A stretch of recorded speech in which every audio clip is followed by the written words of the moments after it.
സിന്ദാബാദ്, KPA സിന്ദാബാദ്, Ruby സമ്മേളനം സിന്ദാബാദ്, Ruby സമ്മേളനം സിന്ദാബാദ്, കണ്ണൂർ ജില്ലാ സമ്മേളനം സിന്ദാബാദ്, കണ്ണൂർ ജില്ലാ സമ്മേളനം സിന്ദാബാദ്.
അല്ലെങ്കിൽ സന്നിഹിതനായിരിക്കുന്നത് നമ്മുടെ കേരള പ്രിന്റേഴ്സ് അസോസിയേഷൻ കണ്ണൂർ ജില്ലാ കമ്മിറ്റിയുടെ സമുന്നതനായ ജോയിന്റ് സെക്രട്ടറി ദിലീപ് മേട്ടപ്പലാണ്.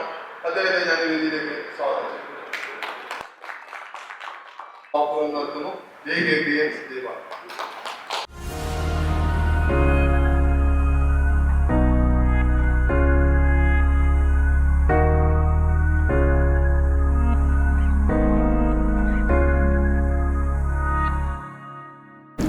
നമ്മുടെ പ്രിന്റിംഗ് മേഖലയാവട്ടെ ആധുനികവൽക്കരണത്തിൻ്റെയും അത്യാധുനികവൽക്കരണത്തിൻ്റെയും സീമകൾ ഒന്നൊന്നായി കയറിപ്പോകുമ്പോൾ നമ്മിൽ പലരും ഈ വേദിയിൽ പിടിച്ചു നിൽക്കാൻ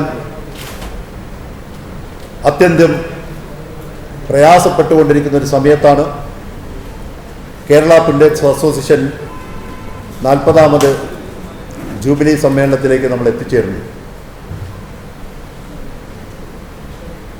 ഇത്തരമൊരു സന്ദർഭത്തിൽ നമ്മളെ സംബന്ധിച്ചിടത്തോളം നമ്മുടെ കൂട്ടായ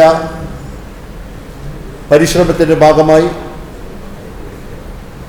നമ്മുടെ മേഖലയെ ആ മേഖലയിൽ ജീവിക്കത്തക്ക തരത്തിൽ നമുക്ക് നിലനിർത്താൻ സാധിക്കുന്ന വളരെ നിർണായകമായ ഒരു ദശാസന്ധി ഒരു വേദിയിൽ നമ്മൾ ഒരുമിച്ച് നിന്നുകൊണ്ട് പ്രശ്നങ്ങളും പ്രയാസങ്ങളും എങ്ങനെ പരിഹരിക്കാമെന്നതിന് ചർച്ച ചെയ്യാനെങ്കിലും നമുക്ക് സാധിക്കുന്നു എന്നതാണ് കേരള പ്രിന്റേഴ്സ് അസോസിയേഷനെ സംബന്ധിച്ചിടത്തോളം അത് മുന്നോട്ട് വെക്കുന്ന ഏറ്റവും പ്രഥമവും പ്രധാനവുമായ ദൗത്യം. സമാദരണീയനായ വൈ വിജയേട്ടനും അതുപോലെ തന്നെ ശ്രീ PM അസൈനാറൊക്കെ നയിക്കുന്ന ഈ സംഘടന അതിൻ്റെ ദൈനംദിന പ്രവർത്തനങ്ങളിൽ വരുത്തേണ്ട ആധുനിക ചിന്താഗതിയും ആധുനികവൽക്കരണവും കൃത്യതയോടുകൂടി നമ്മിലേക്ക് എത്തിച്ചേരുകയും അത് ഉൾക്കൊണ്ടുകൊണ്ട് നമ്മൾ മുന്നോട്ട് പോവുകയും ചെയ്യുകയാണ് നാളിതുവരെ. ഈ വേദിയിൽ നിന്നുകൊണ്ട് ഒരുപക്ഷെ ഔപചാരികമായി തന്നെ എനിക്ക് പറയാനാവും ഒരു വിടവാങ്ങൽ പ്രസംഗം കൂടിയാണ്. കഴിഞ്ഞ 4 വർഷക്കാലം കേരള പ്രിന്റേഴ്സ് അസോസിയേഷൻ്റെ കണ്ണൂർ ജില്ലയുടെ അമരത്ത് ആദ്യത്തെ 2 വർഷം സെക്രട്ടറിയായും പിന്നീടുള്ള 2 വർഷം പ്രസിഡൻ്റായും കണ്ണൂർ ജില്ലയുടെ അമരത്ത് നിങ്ങൾ ഏൽപ്പിച്ച ദൗത്യവുമായി ഞാൻ മുന്നോട്ട് പോയിട്ടുണ്ട്. ഈ കാലയളവിൽ നിങ്ങൾക്കൊക്കെ ഓർമ്മിക്കത്തക്ക തരത്തിലുള്ള വളരെ ഭംഗിയായ 2 പ്രിന്റേഴ്സ് ഡേ പരിപാടികളും അതുപോലെ തന്നെ ഇതുപോലുള്ള വളരെ ഭംഗിയുള്ള സമ്മേളനങ്ങളും കൃത്യമായി നടത്താൻ നിങ്ങളുടെയൊക്കെ സഹകരണത്തോടുകൂടി ഞാൻ ഉൾപ്പെടുന്ന കണ്ണൂർ ജില്ലയിലെ ഇന്ന് സ്ഥാനം ഒഴിയുന്ന ഭാരവാഹികൾക്കുണ്ടായിട്ടുണ്ട് എന്നത് വളരെ അഭിമാനപൂർവ്വം ഇവിടെ ഓർമ്മിക്കാൻ ആഗ്രഹിക്കുകയാണ്. നമ്മുടെ പ്രവർത്തന പാതയത്തിൽ നിങ്ങൾ ഓരോരുത്തരും നൽകിയ നിസ്സീമമായ സഹായ സഹകരണങ്ങൾ അത് ഏറ്റവും വിലപ്പെട്ടതാണ്. അത് ഹൃദയത്തിൽ തൊട്ട നന്ദിയുടെ ഭാഷയിൽ നിങ്ങളെ അറിയിക്കുകയാണ്. നിങ്ങളെല്ലാവരും ഞങ്ങൾക്ക് നൽകിയ ആ സേവനത്തിന്, ഞങ്ങൾക്ക് നൽകിയ സഹകരണത്തിന് പ്രത്യേകമായ നന്ദിയും കടപ്പാടും ഈ വേദിയിൽ നിന്നുകൊണ്ട് അറിയിക്കുകയാണ്. എന്നാൽ ഒരു സംഘടനാ പ്രവർത്തന രംഗത്തിൻ്റെ അനിവാര്യമായ ഒരു സമയത്താണ് നമ്മൾ ഈ വേദിയിൽ നിന്ന് പടിയിറങ്ങുന്നത്.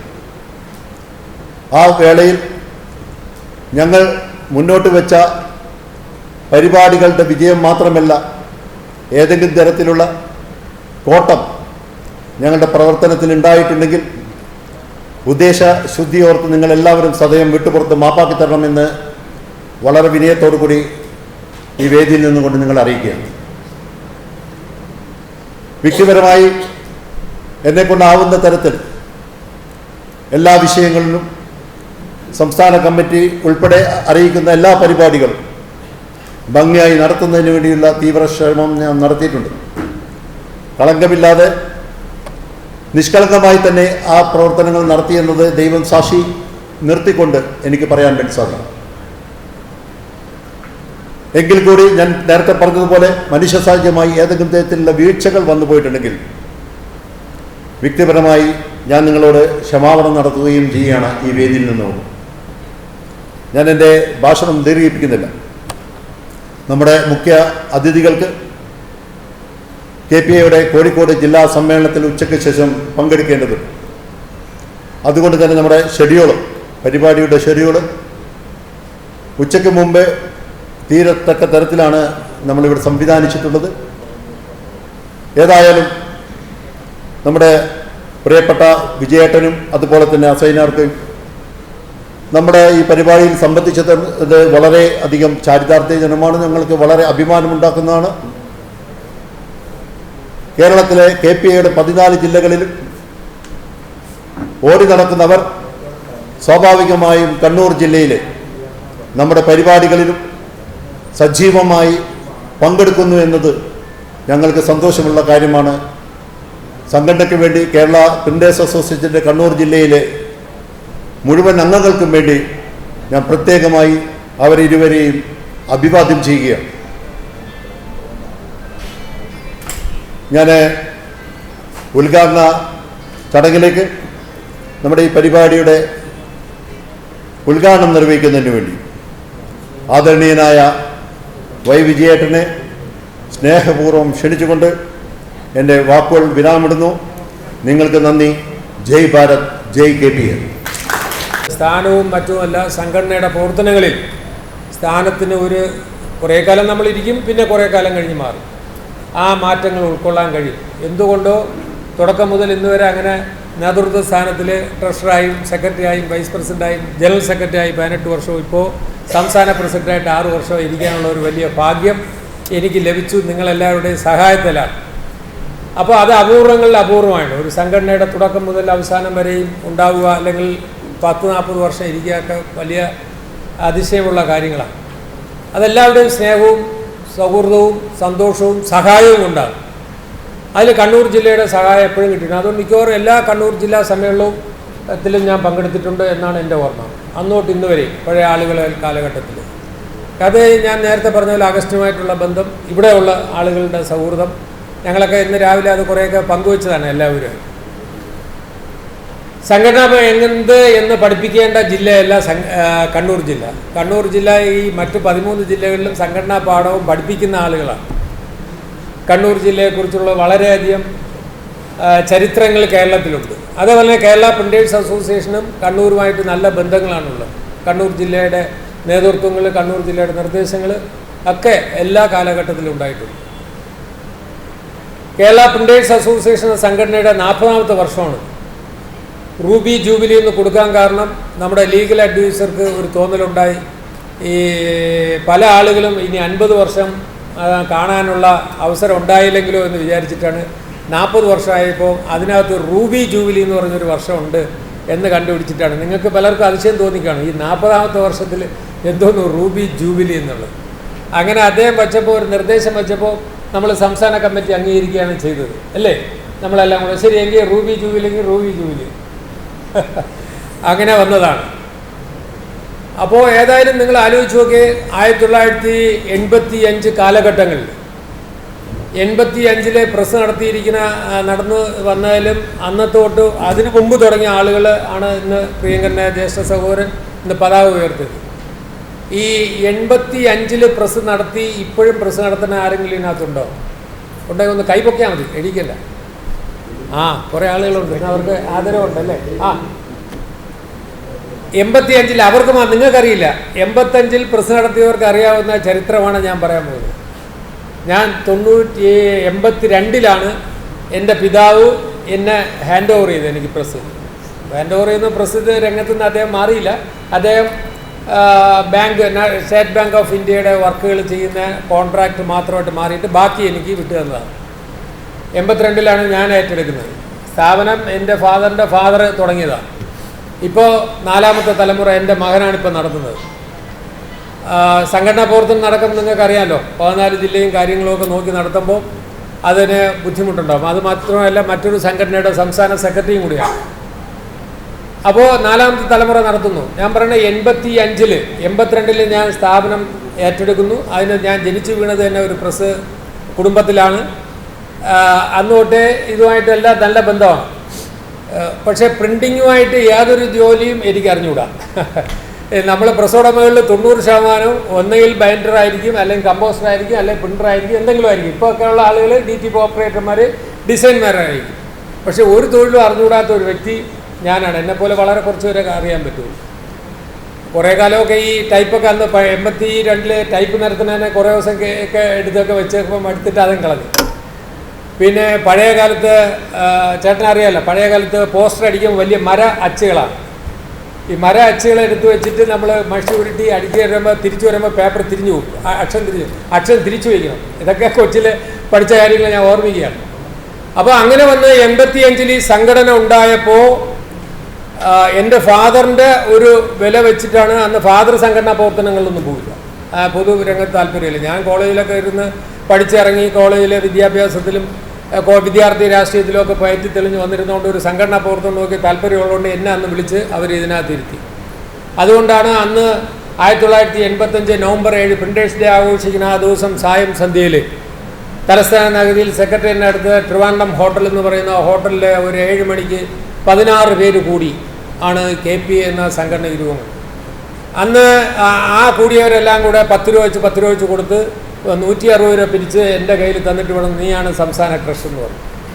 അങ്ങനെയാണ് ഈ സംഘടന രൂപം കൊള്ളുന്നത്. പക്ഷേ ആ 15 പേരും മൺമറഞ്ഞു പോയി. അവർ തെളിയിച്ച വിളക്കാണ് ഇന്ന് 40 വർഷമായി കെടാതെ കൊണ്ടു നടക്കുന്നത്. അന്ന് ഇത് ഉണ്ടാകുമ്പോൾ ആർക്കും പ്രതീക്ഷയില്ലായിരുന്നു ഈ സംഘടന ഈ രീതി പോകുന്നു. സംഘടന ഉണ്ടാക്കണമെന്നൊരു തോന്നലുണ്ടാക്കിയാണ്. ആ കാലഘട്ടങ്ങളിൽ പ്രസ്സുകാർ തമ്മിൽ ഏതൊരു ബന്ധവുമില്ല, ഒരു സഹകരണവും ഇല്ല. പ്രസ്സുകാർ തമ്മിൽ വളരെയധികം ശത്രുതാ മനോഭാവത്തോടുകൂടെ കഴിഞ്ഞത്. കാരണം അച്ചടി രംഗത്ത് വളരെ ബുദ്ധിമുട്ടായിരുന്നു അച്ചടി നടത്തുന്നത്. ഏതാനും വിരലുണ്ടാവുന്ന കുറേ പ്രസ്സുകാർക്ക് കുറേ വർക്കുണ്ടെന്നല്ലാതെ മറ്റുള്ളവർക്കൊന്നും അതറിയില്ല. അറിയാത്തത് എന്തുകൊണ്ടെന്ന് ഞാൻ പഠിച്ചപ്പോൾ എനിക്ക് മനസ്സിലാകാൻ സാധിച്ചത്, അന്ന് പ്രസ് ഉടമയെന്ന് പറയുന്നത് പ്രസ് തൊഴിലാളികളാണ്. ഏതെങ്കിലും പ്രസ്സിൽ നിന്ന് കമ്പോസ്റ്ററോ ബൈൻഡറോ അല്ലെങ്കിൽ പ്രിൻ്ററോ ഒക്കെ നിന്ന് ജോലി ചെയ്ത് പിന്നെ വിവാഹപ്രായമെത്തി വിവാഹം കഴിക്കുന്ന സമയത്ത് ഒരു തൊഴിൽ വേണമെന്ന് തുടങ്ങി. അന്ന് പ്രൈം മിനിസ്റ്റർ യോജന ഫണ്ട് എന്ന് പറഞ്ഞിട്ട് ഒരു ഫണ്ടുണ്ട്, 25,000 രൂപ കിട്ടും. അത് വാങ്ങുക, അതിൻ്റെ കൂടെ കല്യാണം കഴിക്കുന്ന വഴിയിൽ കിട്ടിയ കുറേ കാശ് വെച്ച് ഒരു പ്രസ് ഉടമയാവും. അങ്ങനെ പ്രസ് ഉടമയായതാണ് ബഹുഭൂരിപക്ഷം ആളുകൾ. അപ്പോൾ പ്രിൻറ്റിങ്ങിൽ ഡയറക്റ്റായിട്ട് പണം മുടക്കി ഇൻവെസ്റ്റ് ചെയ്തൊരു മുതലാളിയായി വന്ന ആളുകളല്ല പ്രിൻറ്റിങ് രംഗത്ത് നിന്ന്. അപ്പോൾ തൊഴിലാളികളായിരുന്ന ആളുകളാണ്. പകുതിയിലധികവും തൊഴിലാളിയായിരുന്നപ്പോൾ സ്നേഹിച്ച കുട്ടിയായിരിക്കും ഇയാൾ പ്രിൻ്റർ, സ്നേഹിച്ച കുട്ടി കമ്പോസ്റ്ററാവും. അവർ രണ്ടുപേരും ഉണ്ടായിരുമ്പോൾ ഒരു പ്രസ് നടത്തുന്നതിന് അന്നൊരു പ്രിൻ്ററും കമ്പോസ്റ്ററും മതി. അങ്ങനെയൊക്കെ തുടങ്ങിയ ആളുകളാണ് ഏറെ ഭൂരിപക്ഷം ആളുകൾ. പക്ഷേ എന്ത് പറ്റി ഇത്ര ആളുകൾ പ്രസ് തുടങ്ങിയപ്പോൾ ഇതിന് എത്ര രൂപ വാങ്ങണമെന്ന് അറിഞ്ഞുകൂടാ. അതുവരെ ഇതിനൊരു റേറ്റ് ഇല്ല. ഇപ്പോൾ നമ്മളൊരു ചായക്കട തുടങ്ങിയാൽ നമുക്കറിയാൻ പറ്റും ചായക്ക് ഇത്ര രൂപ വാങ്ങിക്കണം, പലഹാരത്തിന് ഇത്ര രൂപ വാങ്ങിക്കണം നമുക്കറിയാൻ സാധിക്കും. ഒരു പലഹാരക്കട തുടങ്ങിയാലും നമുക്ക് റേറ്റ് അറിയാൻ പറ്റും. ഈ പ്രസ് തുടങ്ങിയപ്പോൾ ഒരു നോട്ടീസ് അടിച്ചു കൊടുത്താൽ എത്ര വാങ്ങണമെന്ന് അറിയില്ല, അത് എത്ര വാങ്ങിയാൽ അതിന് ലാഭം ഉണ്ടാവുമെന്ന് അറിയില്ല. ആ സ്ഥിതിയിലായിരുന്നു ആ കാലഘട്ടത്തിൽ. 40 വർഷങ്ങൾക്ക് മുമ്പുള്ള ചരിത്രമാണ് പറയുന്നത്, ഇന്നത്തെ കാലഘട്ടത്തിലല്ല. ആ കാലഘട്ടത്തിൽ അങ്ങനെ വന്നപ്പോൾ എന്തോ ഒരു പ്രസ് നടത്തുന്ന നഷ്ടത്തിലായി. അതിനിടയിൽ അന്ന് കസ്റ്റമറാണ് റേറ്റ് നിശ്ചയിക്കുന്നത്. ഒരു പ്രിന്റിങ്ങിന് പ്രസ്സുകാരുടെ ഒരു പ്രിന്റിങ്ങിന് ഒരാൾ, ഒരു രാഷ്ട്രീയക്കാരനോ ഒരു പൊതുപ്രവർത്തകനോ വന്ന് ഒരു നോട്ടീസ് അടിക്കാൻ പറഞ്ഞാൽ പ്രസ്സുകാരൻ 100 രൂപ പറഞ്ഞാൽ അയാൾ പറയും 100 രൂപയൊക്കെ കൂടുതൽ, ആര് പറഞ്ഞു 100 രൂപ ഉണ്ടെന്ന്, 50 റുപ്യ തരും, അതിൽ കൂടുതൽ തരില്ല എന്ന് പറയുമ്പം ആ രൂപ വാങ്ങി അടിച്ചു കൊടുക്കുന്ന ഒരു ഗതികേടായിരുന്നു അന്നത്തെ പ്രസ് ഉടമകൾക്കുണ്ടായിരുന്നു. അതിനെതിരെ പറയാനുള്ള ആളുകൾ, കാരണം ഇവർക്കും അറിയില്ല എങ്ങനെയെങ്കിലും ഒരു വർക്ക് കിട്ടണമെന്നാണ്. കാരണം ആ നടത്തുന്ന മാനേജ്മെന്റ് നടത്തുന്ന തൊഴിലാളികളാണ്. അവരുദ്ദേശം എന്തോ, ഞങ്ങൾക്ക് റേഷൻ വാങ്ങാനുള്ള രൂപ കിട്ടിയാൽ മതി എന്നാണ്. അങ്ങനെ ഇരുന്ന് ദാരിദ്ര്യത്തിലും ബുദ്ധിമുട്ടിലും കടിപിടി കൂടിയപ്പോൾ അന്ന് CITയുടെയും AITUCയുടെയും പ്രബലമായ സംഘടനയായിരുന്നു കേരള പ്രസ് തൊഴിലാളി അസോസിയേഷനും യൂണിയനും. അതിൻ്റെ പ്രമുഖമായ നേതാക്കളായിരുന്നു KN ശിവാനന്ദനും തിരുമല ബാലകൃഷ്ണൻ നായരും പാളയം സദാശിവനൊക്കെ. ഇവർ കേരള കൗമുദി പത്രത്തിലും മറ്റും മംഗളോദയം എന്നൊക്കെ പറഞ്ഞ ചില പ്രസ്സുകളിൽ ഇവർ ട്രേഡ് യൂണിയൻ നേതാക്കളായിരുന്നു. ഒരു സുപ്രഭാതത്തിൽ അവർ സമരം ചെയ്തപ്പോൾ അന്നത്തെ മാനേജ്മെൻ്റ് എല്ലാം കൂടെ തീരുമാനിച്ച് സമരം ചെയ്ത മുഴുവൻ തൊഴിലാളികളെയും പിരിച്ചുവിട്ടു, കോമ്പൻസേഷൻ കൊടുത്തു. ആ പിരിച്ചുവിട്ട തൊഴിലാളികളാണ് സംഘടന. അവർ ആ കിട്ടിയ തുകയും ഞാൻ നേരത്തെ പറഞ്ഞ രീതിയിൽ കിട്ടിയ തുകയും വെച്ച് അവർ പ്രസ് തുടങ്ങി. തൊഴിലാളികൾ പ്രസ് തുടങ്ങിയപ്പോഴാണ് അവർക്ക് അതിൻ്റെ ബുദ്ധിമുട്ട് മനസ്സിലായത്. എന്താണ് കാര്യം, എങ്ങനെ പ്രസ് നടത്തണം അവർക്കറിയില്ല. അവർ അതുവരെ തൊഴിലാളിയായിരുന്നു, തൊഴിലാളി നേതാക്കളായിരുന്നു.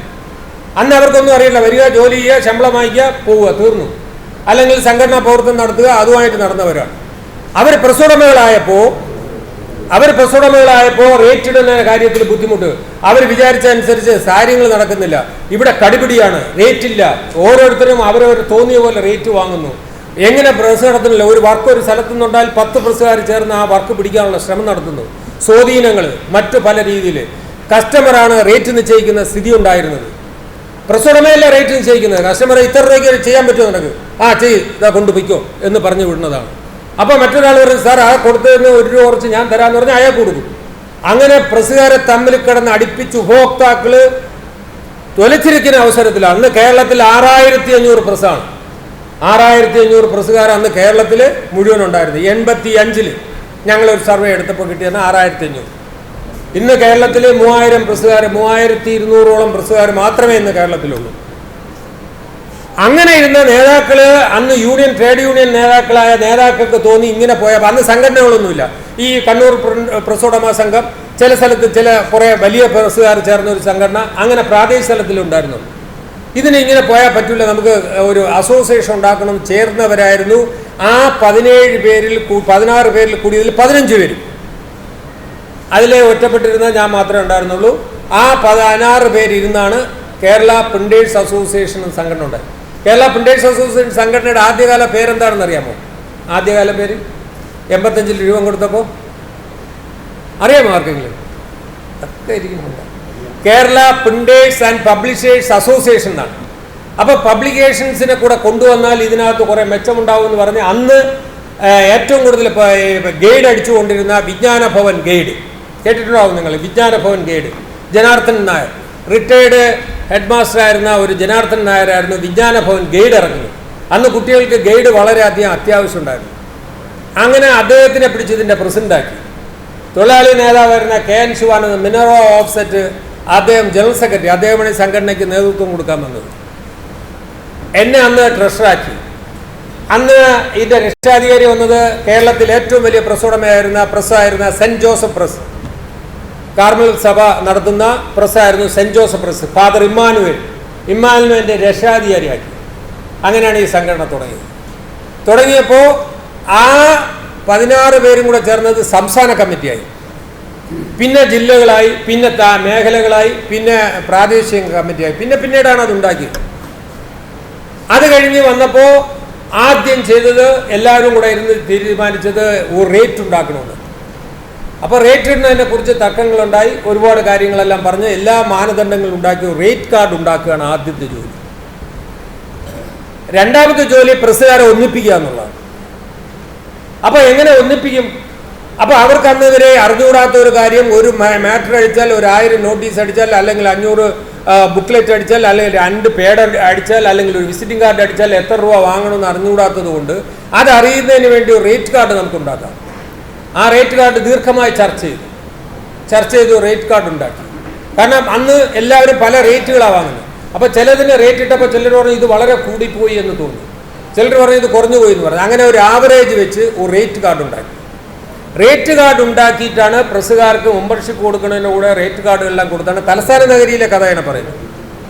അത് സെറ്റപ്പ് ചെയ്യാൻ വന്നത്. അപ്പോൾ ഈ റേറ്റ് കാർഡൊക്കെ കാണിച്ചപ്പോൾ പല പ്രസ് ഉടമകളും പറഞ്ഞു ഇത് അഴിമതിയാണ്, അല്ലെങ്കിൽ ഇത് വളരെയധികം ചതിയാണ്, നമ്മൾ ഉപഭോക്താക്കളെ പറ്റിക്കുന്നതാണ്, ഇത്രയും രൂപ എന്തിനു മേടിക്കുന്നത്, ഇതുകൊണ്ട് എന്ത് കാര്യം, ഇത് നിങ്ങൾ കാണിക്കുക. ഒരു അസോസിയേഷൻ ഉണ്ടാക്കി കഴിഞ്ഞു, ഒരു യൂണിയൻ ഉണ്ടാക്കി കഴിഞ്ഞോടെ ശമ്പളം ചോദിക്കും പോലെയാണ് നിങ്ങൾ ചെയ്യണത്, നമ്മൾ ഇത്രയും രൂപ ഒന്നും വാങ്ങാൻ പാടില്ല, ഇതിൻ്റെ ആവശ്യമില്ല എന്ന് പറഞ്ഞു. അത്തരം ആളുകളെ പ്രസ്സുകാരെ വിളിച്ച് ഒരു യോഗം കൂട്ടാനായിട്ട് അവർ സംഘടനയിൽ അംഗമാവാൻ പറഞ്ഞു. ചുമ്മാ ഒരു വ്യക്തി പോയി നിന്ന് വിളിച്ചാൽ വരില്ല. നിങ്ങൾ ഇന്ന് ഇവിടെ വന്നത് കേരള പ്രിന്റേഴ്സ് അസോസിയേഷൻ കണ്ണൂർ ജില്ലയുടെ 40ാമത് സമ്മേളനം എന്ന് പറഞ്ഞ് നിങ്ങളെ ക്ഷണിച്ചതിൻ്റെ അനുസരിച്ചാണ് നിങ്ങൾ ഇവിടെ വന്ന് കയറിയത്. അല്ല സാധുലി ക്ഷണിച്ചിട്ടോ അല്ലെങ്കിൽ മറ്റാരെങ്കിലും ക്ഷണിച്ചിട്ടില്ല വന്നത്. ഒരു പ്രസ്ഥാനത്തിൻ്റെ പേരിൽ വിളിച്ചു വരുത്താനായിട്ട് അവരുടെ അടുത്ത് പറഞ്ഞു വരും, നമുക്ക് കൂടാം, ഒന്നിച്ചു കൂടാം, നമുക്ക് ഒന്നിച്ചു കൂടി ചർച്ച ചെയ്യാമെന്ന് പറഞ്ഞു. അവരെ മെമ്പർഷിപ്പ് പിടിപ്പിക്കുന്നത്. പക്ഷെ എങ്ങനെ ഒന്നിച്ചു കൂടും? തമ്മിൽ കണ്ടാൽ കീരിയും പാമ്പ് പോലെ നിൽക്കുന്ന ആളുകൾ ഒന്നിച്ചിരിക്കാൻ എവിടെ ഇരിക്കും? ഒന്നിച്ചിരിക്കില്ല. അവിടെ ഇരുന്ന് അയാൾ ഇരുന്നാൽ ഞാൻ അവിടെ എൻ്റെ അടുത്തിരിക്കില്ല, അപ്പുറത്ത് പോയിരിക്കും. അത്ര ശത്രുതാ മനോഭാവം. പേപ്പർ കടകളിൽ വെച്ച് കണ്ടാൽ പോലും മിണ്ടില്ല, മുഖത്തോട് പോകും. എന്തുകൊണ്ട് മിണ്ടിയില്ല?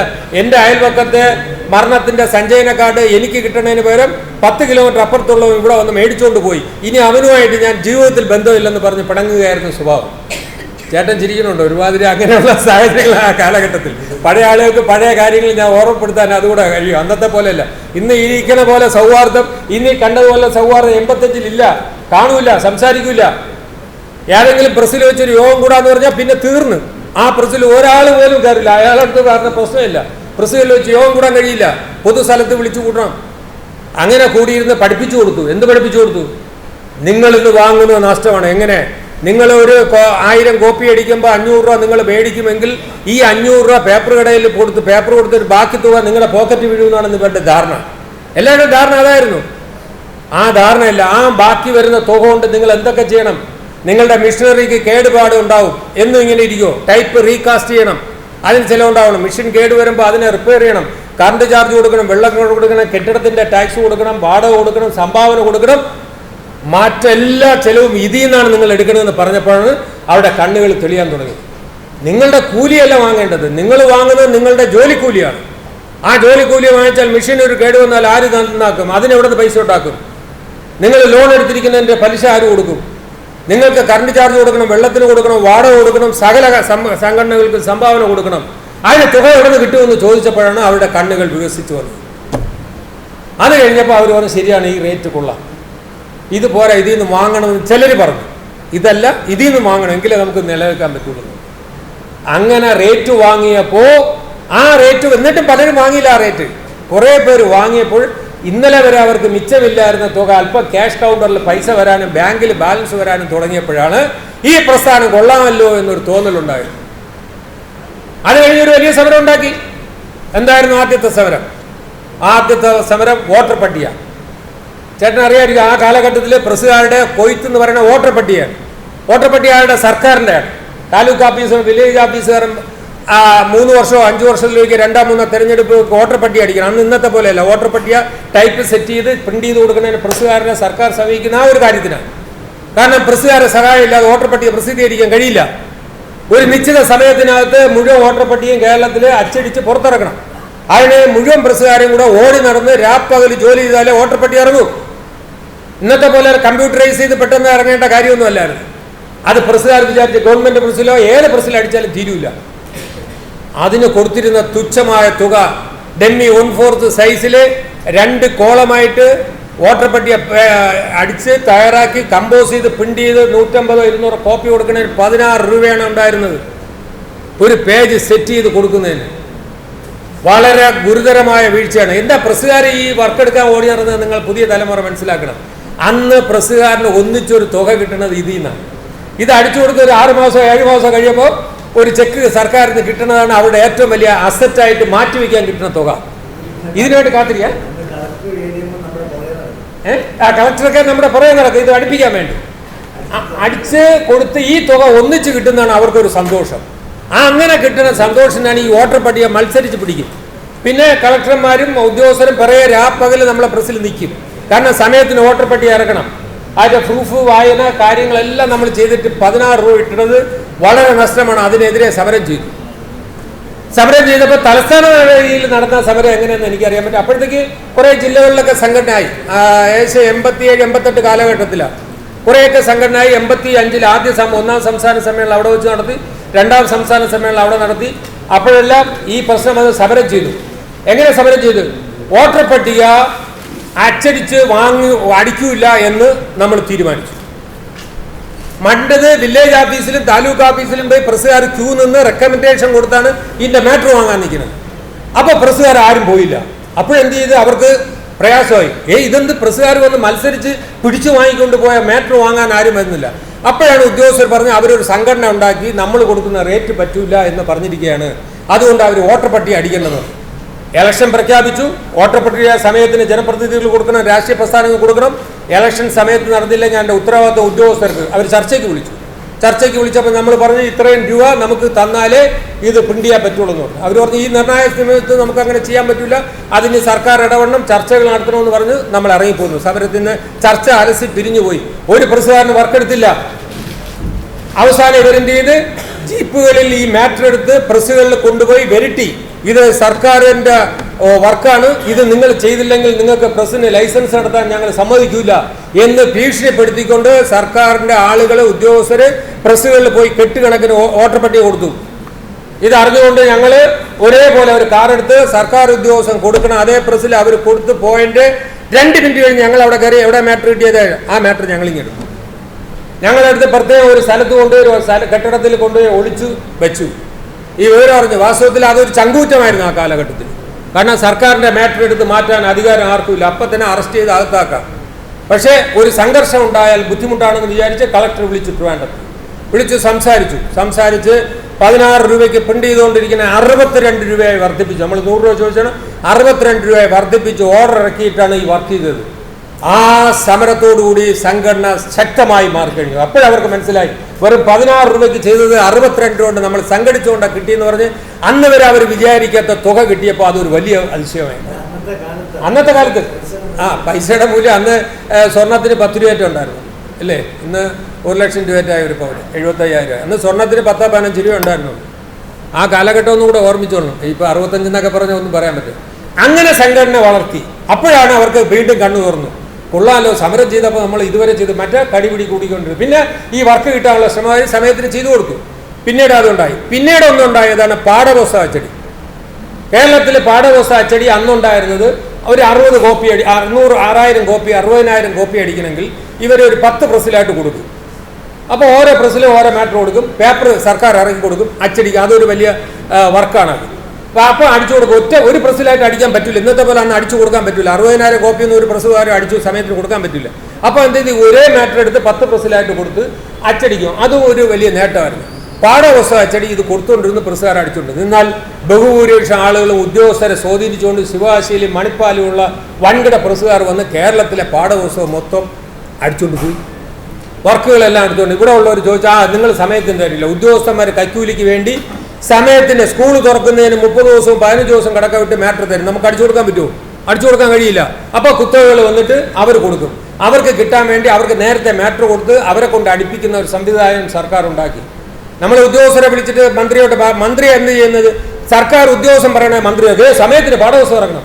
അപ്പോൾ PA പറഞ്ഞു കൊടുക്കും, സാർ ഇവരെ കൊടുത്താൽ ഇവർക്കൊന്നുള്ള കപ്പാസിറ്റി ഇല്ല, ഇവരെല്ലാം ചെറിയ പ്രസ്സുകാരാണ്, ഇവരെ കൊണ്ട് അടിച്ച് നമുക്ക് സമയത്ത് എത്തില്ല, നമുക്ക് മറ്റൊരു കൊടുത്താലേ പറ്റൂ. അപ്പോൾ ഉദ്യോഗസ്ഥൻ പറയണത് മന്ത്രി കേൾക്കും, നമ്മൾ പറയണത് മന്ത്രി കേൾക്കില്ല. അപ്പോൾ നമ്മൾ സമരം ചെയ്തു. അപ്പോൾ പാഠപുസ്തക അച്ചടി നമ്മൾ ഹൈക്കോടതി പോയി. ഹൈക്കോടതി പറഞ്ഞ് ഒരു സ്റ്റേ ഇട്ട് പാഠപുസ്തക അച്ചടി നിർത്തിവെക്കാൻ പറഞ്ഞു. നിർത്തിവെച്ചിട്ട് കേരള പ്രിന്റേഴ്സ് അസോസിയേഷനോട് സംസാരിച്ച് അതിന് ധാരണ ഉണ്ടാക്കണമെന്നൊരു ഓർഡർ ഇറക്കി.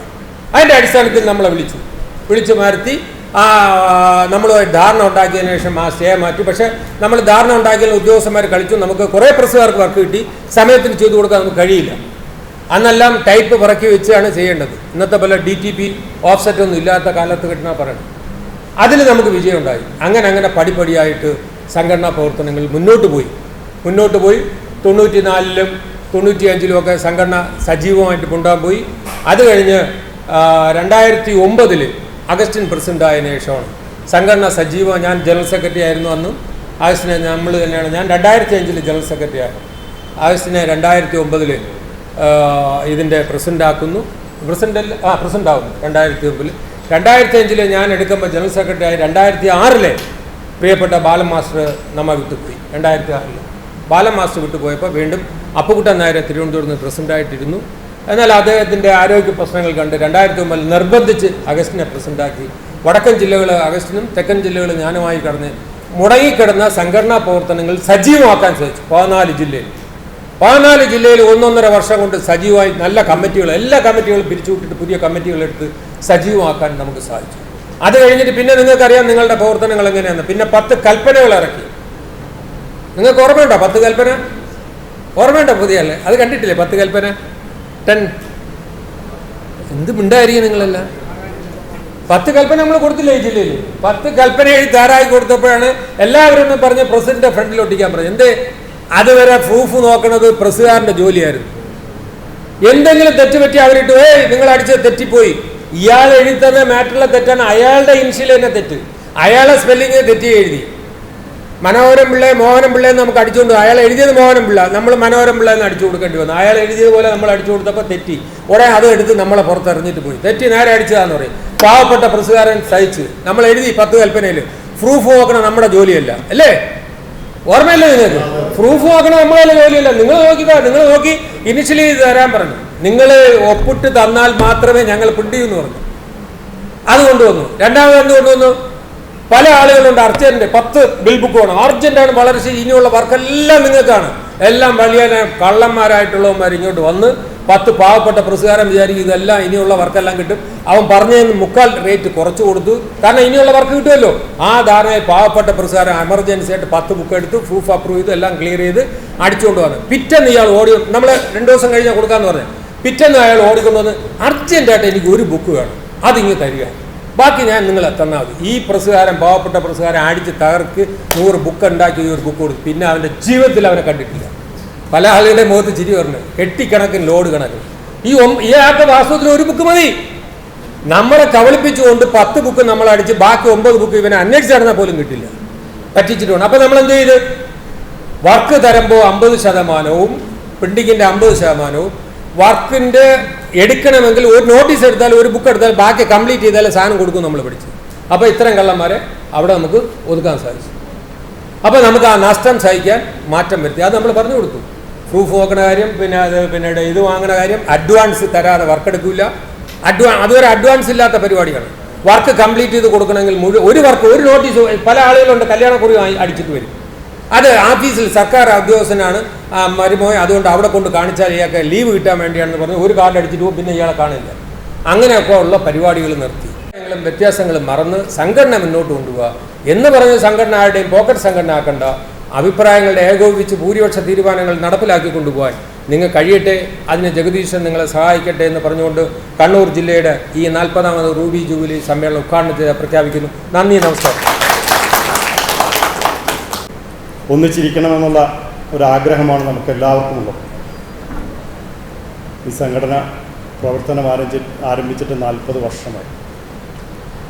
ഈ 40 വർഷക്കാലത്തിനിടയ്ക്ക് നമ്മളെല്ലാവരും ഒറ്റക്കെട്ടായി ഒരേ മനസ്സോടെ, സ്നേഹത്തോടെ, ഐക്യത്തോടെയാണ് മുന്നോട്ട് പോയിട്ടുള്ളത്. ദിലീപ് മട്ടമ്മലോട് ഇരിപ്പുണ്ട്. അദ്ദേഹം ഒന്ന് എഴുന്നേറ്റേക്കോ ദിലീപ്. അദ്ദേഹമാണ് ആ ലോഗോ ഡിസൈൻ ചെയ്തത്. കണ്ണൂർ ജില്ലയ്ക്ക് അഭിമാനിക്കാവുന്ന ഒരു പ്രവർത്തനമാണ്. നമ്മൾ ഇന്ന് കുത്തിയിരിക്കുന്ന ബാഡ്ജിലെല്ലാം ആ ലോഗോയുണ്ട്. വളരെ ഭംഗിയായി അത് ഡിസൈൻ ചെയ്ത് നമുക്ക് ലഭിച്ചു. എല്ലാവരും അംഗീകരിക്കപ്പെട്ടതുമാണ്. കഴിഞ്ഞ 2 വർഷക്കാലം കണ്ണൂർ ജില്ലയെ സംസ്ഥാന കമ്മിറ്റി അറിയിക്കുന്ന എല്ലാ പ്രവർത്തനങ്ങളും വളരെ ഭംഗിയായിട്ട് നയിച്ച ഷാദുലിയുടെ നേതൃത്വത്തിലുള്ള ജില്ലാ കമ്മിറ്റിയെ ഈ അവസരത്തിൽ പ്രത്യേകം അഭിനന്ദിക്കുകയാണ്. നമ്മുടെ സംഘടന 40 വർഷക്കാലം നടന്നു. ഇനി എങ്ങനെ മുന്നോട്ട് പോകണം? ഇനി നമ്മൾ കൂടുതൽ കരുത്തോടെ, കൂടുതൽ കാര്യക്ഷമമായി, ദീർഘവീക്ഷണത്തോടെ മുന്നോട്ട് പോകേണ്ടതുണ്ട്. സംസ്ഥാന കമ്മിറ്റി നടക്കുന്ന രീതിയിൽ തന്നെ മേഖലകളും ജില്ലകളും പ്രാദേശിക ഘടകമുണ്ടെങ്കിൽ അതുമൊക്കെ പ്രവർത്തിക്കേണ്ടതാണ്. ഇന്നിപ്പോൾ ഇവിടെ 10 മണിക്ക് നമ്മൾ ജില്ലാ സമ്മേളനം പറഞ്ഞിരുന്നു. തുടങ്ങിയപ്പോൾ നമുക്ക് 10:15 നമ്മൾ സംസ്ഥാന കമ്മിറ്റി ആരംഭിക്കുന്നത്, സംസ്ഥാന കമ്മിറ്റി പങ്കെടുക്കുന്നവർക്കറിയാം, സംസ്ഥാന കമ്മിറ്റി എവിടെ വെച്ച് നടന്നാലും 10 മണിക്കെന്ന് നമ്മൾ നോട്ടീസ് കൊടുക്കും, 10 മണിക്ക് നമ്മൾ ആരംഭിച്ചിരിക്കും. ആരൊക്കെ വന്നു എന്നൊന്നും അവിടെ പ്രശ്നമല്ല. സംസ്ഥാന പ്രസിഡന്റ് വൈസ് പ്രസിഡന്റ് വെച്ചുകൊണ്ട് നമ്മൾ സംസ്ഥാന കമ്മിറ്റി ആരംഭിച്ചിരിക്കും. ജനറൽ സെക്രട്ടറി വന്നില്ലെങ്കിൽ സെക്രട്ടറി വെച്ചുകൊണ്ട് നമ്മൾ സംസ്ഥാന കമ്മിറ്റി ആരംഭിച്ചിരിക്കും. ആ രീതിയിൽ ഇനി ജില്ലാ കമ്മിറ്റിയും മേഖലാ കമ്മിറ്റിയും ഒക്കെ കൃത്യതയോടെ നടന്നില്ലെങ്കിൽ ഇനി അത് പിന്നോട്ട് പോയിക്കൊണ്ടിരിക്കും. പല ജില്ലകളിലൊക്കെ അങ്ങനെ ആയി തുടങ്ങിയിട്ടുണ്ട്. ജില്ലാ കമ്മിറ്റി ജില്ലാ സമ്മേളനമൊക്കെ വിളിച്ചു കഴിഞ്ഞാൽ കൃത്യസമയത്ത് ആരംഭിച്ചിരിക്കും. സംസ്ഥാന കമ്മിറ്റി തുടങ്ങുന്നതിന് മുമ്പ് പറയും ആരും മൊബൈൽ ഫോൺ ഓൺ ചെയ്യരുത്, ഓൺ ചെയ്താൽ തന്നെ അത് വൈബ്രേറ്ററിൽ ഇടണം, സൗണ്ട് അവിടെ ഉണ്ടാകാൻ പാടില്ല. കാരണം നമ്മളെ സംഘടനാപരമായ പ്രധാനപ്പെട്ട തീരുമാനങ്ങൾ എടുക്കുന്നൊരു യോഗമാണ്. ആ യോഗത്തിൽ ഒരു മൊബൈൽ ഫോൺ അടിച്ചാൽ എല്ലാവരുടെയും ശ്രദ്ധ അതിൽ നിന്ന് മാറിപ്പോകും. തീരുമാനങ്ങൾ എടുക്കുമ്പോൾ എല്ലാവരും ഒറ്റക്കെട്ടായിട്ടാണ് എടുക്കുന്നത്. ആരുടെയും പ്രസിഡന്റ് ആയാലും ജനറൽ സെക്രട്ടറി ആയാലും സംസ്ഥാന പാതകൾ ആരും മൊബൈൽ ഫോൺ സൗണ്ടിലിടില്ല. അത് ആരുടെയെങ്കിലും ഫോൺ അവിടെ സൗണ്ടിൽ അടിച്ചാൽ 100 രൂപ ഫൈനാണ്. ആ സമയത്ത് 100 രൂപ അപ്പം തന്നെ ട്രഷറി റെസീറ്റ് എഴുതി കൊടുക്കും. അപ്പോൾ അത്ര കാര്യക്ഷമമായിട്ടാണ് സംസ്ഥാന കമ്മിറ്റി മുന്നോട്ട് പോകുന്നത്. ആ രീതിയിലുള്ള പ്രവർത്തനങ്ങളായിരിക്കണം നടക്കേണ്ടത്. സെക്രട്ടറി ജി പ്രദീപ് സ്വാഗതം പറഞ്ഞ യോഗത്തിൽ അധ്യക്ഷത വഹിച്ചത് ജില്ലാ പ്രസിഡന്റ് കെ ഇ ഷാദ്രി അവർകളാണ്. ബഹുമാനപ്പെട്ട കല്യാശ്ശേരി മണ്ഡലം MLA M വിജിൻ ഉദ്ഘാടനം നിർവഹിച്ച് സുദീർഘമായി സംസാരിക്കുകയുണ്ടായി. യോഗത്തിൽ KPA സംസ്ഥാന പ്രസിഡന്റ് Y വിജയൻ മുഖ്യാതിഥിയായിരുന്നു. ജില്ലാ ജോയിന്റ് സെക്രട്ടറി ദിലീപ് മെട്ടമൽ പ്രവർത്തന റിപ്പോർട്ടും ജില്ലാ ട്രഷറർ K മുഹമ്മദ് കുട്ടിയാജി വരവ് കണക്കും അവതരിപ്പിച്ചു. സംസ്ഥാന വൈസ് പ്രസിഡന്റും മുതിർന്ന നേതാവുമായ K വിനയരാജ്, ജില്ലാ വൈസ് പ്രസിഡന്റ് VK കുഞ്ഞികൃഷ്ണൻ, മേഖലാ ഭാരവാഹികളായ Sumesh OB, Joshi MJ, Sajeev Raj, B Shanavas, Arunlal എന്നിവർ ആശംസകൾ അറിയിച്ച് സംസാരിച്ചു. 2025 മെമ്പർഷിപ്പ് വീണ്ടും തലശ്ശേരി മേഖല 2024 ജില്ലാ സമ്മേളനം വരവ്. സ്വന്തം നമ്മുടെ ജില്ലയുടെ നിരീക്ഷകനായ ശ്രീ മുജീബ് മുഹമ്മദ്, കേരള കോൺഗ്രസ് അസോസിയേഷനെ സംബന്ധിച്ചിടത്തോളം വളരെ ധന്യമായ ഒരു മുഹൂർത്തമാണ്. ഈ സമ്മേളനത്തിൽ നിങ്ങളെല്ലാവരും ഇവിടെ എത്തിച്ചേർന്നതിൽ ഞാൻ പ്രത്യേകം ഒന്നുകൂടി നിങ്ങളെ അഭിനന്ദിക്കുന്നു. ഇവിടെ വളരെ വിശദമായിട്ട് നമ്മുടെ സംഘടനയുടെ 40 വർഷത്തെ ചരിത്രത്തെ സംബന്ധിച്ച് സംസ്ഥാന പ്രസിഡന്റ് ഇവിടെ വളരെ വിശദമായിട്ട് സംസാരിച്ചു. അതേപോലെ തന്നെ സംസ്ഥാന ജനറൽ സെക്രട്ടറി. എങ്കിലും ഞാനൊരു പ്രസംഗത്തിന് മുതിരുന്നില്ല. ഈ 40 വർഷക്കാലത്തെ സംഘടനാ പ്രവർത്തനത്തിൽ എന്തൊക്കെയാണ് നമ്മുടെ അംഗങ്ങൾക്ക് കിട്ടിയ മെച്ചം എന്നുള്ളതിന് ഏതാനും ചില കാര്യങ്ങൾ പറഞ്ഞുകൊണ്ട് ഞാൻ വിവരിക്കാം. ഈ 40 വർഷക്കാലം കൊണ്ട് നമ്മുടെ സംഘടനയെ ഒരു കൂട്ടായ്മ വളർത്തിയെടുക്കുകയും അതോടൊപ്പം തന്നെ ഏതൊരു പ്രസ് ഉടമയ്ക്ക് എന്തെങ്കിലും വിഷയം വന്നാൽ അത് പരിഹരിക്കാൻ മേഖല, ജില്ല, സംസ്ഥാനം കമ്മിറ്റികൾ വരെ സജ്ജമായി നിൽക്കുന്നുണ്ട് എന്നുള്ള കാര്യമാണ് പ്രത്യേകം പറയേണ്ടത്. അതേപോലെ തന്നെ നമ്മുടെ കൂട്ടായ്മ കേരളത്തിലെ 14 ജില്ലകളിലും ഒരു നെറ്റ്വർക്ക്, ആർക്കെങ്കിലും എന്തെങ്കിലും ഒരു ആവശ്യം വന്നാൽ അത്ര സജീവമായിട്ട് നമുക്കുണ്ട്. അതുപോലെ തന്നെ മെമ്പർമാർക്ക് വന്നിരുന്ന പൊല്യൂഷൻ കൺട്രോളിൻ്റെ നിയമങ്ങൾ, D&O ലൈസൻസ് കിട്ടാനുള്ള വിഷമതകൾ, അങ്ങനെയുള്ള പ്രശ്നങ്ങൾക്കെല്ലാം തന്നെ അതാത് കാലഘട്ടത്തെ ഭാരവാഹികൾ സംസ്ഥാന മന്ത്രിമാരെ കണ്ടു അതെല്ലാം പരിഹരിച്ചിട്ടുണ്ട്. ഇന്നും നമ്മുടെ പൊല്യൂഷൻ കൺട്രോളിൻ്റെ നിയമ തടസ്സങ്ങൾ നമുക്കെതിരെ ഉണ്ടെങ്കിലും അത് പരിഹരിക്കാൻ സംസ്ഥാന നേതൃത്വം ഓൾ ഇന്ത്യ ഫെഡറേഷനും നമ്മുടെ കൂടെയുണ്ട്. അതുപോലെ തന്നെ നമുക്ക് പ്രളയ കെടുതി വന്നപ്പോൾ ഏതാണ്ട് 10 ലക്ഷം രൂപയല്ല, 15 ലക്ഷം രൂപയോട് നമ്മുടെ ഓൾ ഇന്ത്യ ഫെഡറേഷന് 10 ലക്ഷവും മറ്റ് പൈസയും കളക്ട് ചെയ്ത് നമ്മുടെ സഹോദരങ്ങൾക്ക് കൈത്താങ്ങാൻ സാധിച്ചിട്ടുണ്ട്. ഇങ്ങനെ നമ്മുടേതായ എന്താവശ്യമുണ്ടെങ്കിലും തീർച്ചയായിട്ടും KPA ഇന്ന് വളരെ സജീവമായിട്ട് എല്ലാ 14 ജില്ലയിലും വളരെ സജീവമായിട്ട് മുന്നോട്ട് പോകുന്നുണ്ട്.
അഭിമാനത്തോടെയും സന്തോഷത്തോടു കൂടിയാണ് നമ്മളെല്ലാം ഇന്ന് ഈ സമ്മേളനത്തിൽ പങ്കെടുക്കുന്നത്.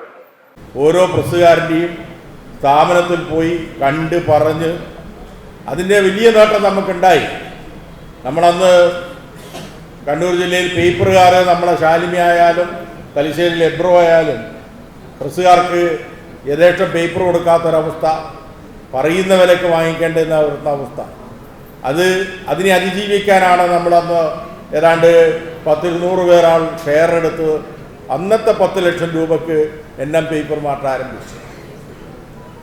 അതിൻ്റെ ഇന്നത് നമ്മുടെ മിസ്മാനേജ്മെൻ്റ് ഭാഗമായി ഇന്നത് പയ്യന്നൂരിൽ മാത്രമായി ഒതുങ്ങിപ്പോയി.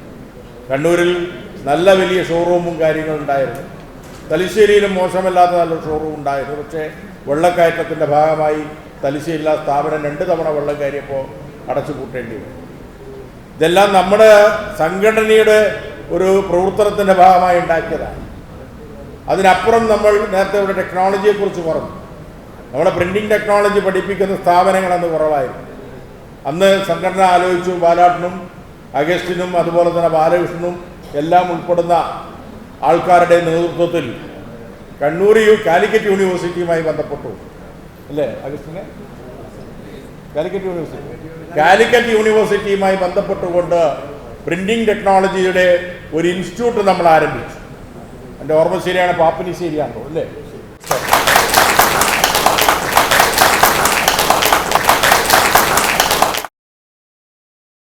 സംസ്ഥാനത്ത് ഉയർത്തിക്കാണിക്കാൻ നമുക്കൊരു ക്ലസ്റ്ററേ ഉള്ളൂ, ഒരു കൺസോർഷ്യേ ഉള്ളൂ.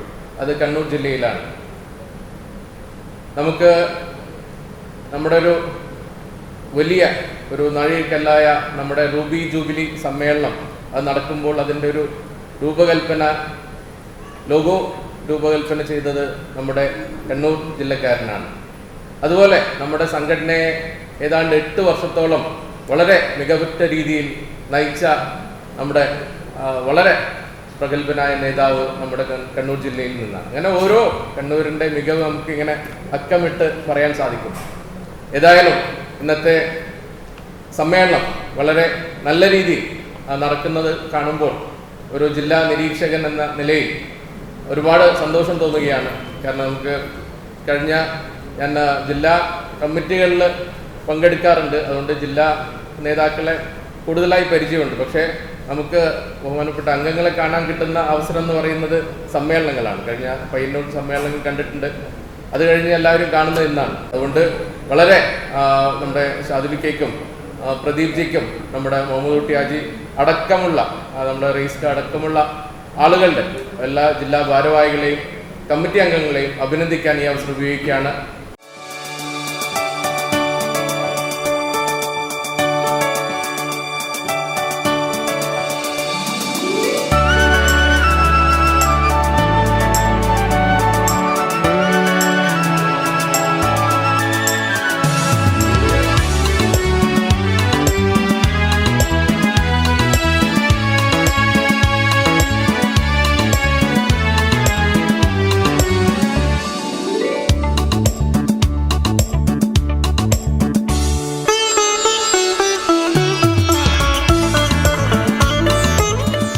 കേരള പ്രിന്റേഴ്സ് അസോസിയേഷൻ, കണ്ണൂർ ജില്ല, ഓരോരുത്തർ സ്ഥാനം പറയാം.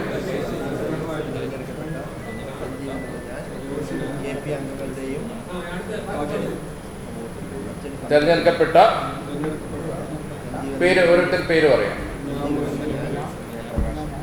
എന്ന ഞാൻ KPA അംഗങ്ങളുടെയും അച്ചടി സമൂഹത്തിൻ്റെയും നാടിൻ്റെയും ഉത്തമ താൽപ്പര്യങ്ങൾ സംരക്ഷിക്കുമെന്നും എല്ലാവരുടെയും പുരോഗതിക്ക് വേണ്ടി പരിശ്രമിക്കുമെന്നും രാജ്യത്തെ നിയമങ്ങളും KPA നിയമാവലിയും അനുസരിച്ച് സത്യസന്ധത, നീതിനിഷ്ഠ, അനുകമ്പ, ത്യാഗം, രാജ്യസ്നേഹം മുതലായ മൂല്യങ്ങളിൽ അധിഷ്ഠിതമായി പ്രവർത്തിക്കുമെന്നും സംഘടനാ പ്രവർത്തനങ്ങളിൽ രാഷ്ട്രീയ, ജാതി, മത പ്രാദേശിക പരിഗണനകൾക്ക് അതീതമായി ചിന്തിക്കുകയും പ്രവർത്തിക്കുകയും ചെയ്യുമെന്നും പ്രതിജ്ഞ ചെയ്യുന്നു.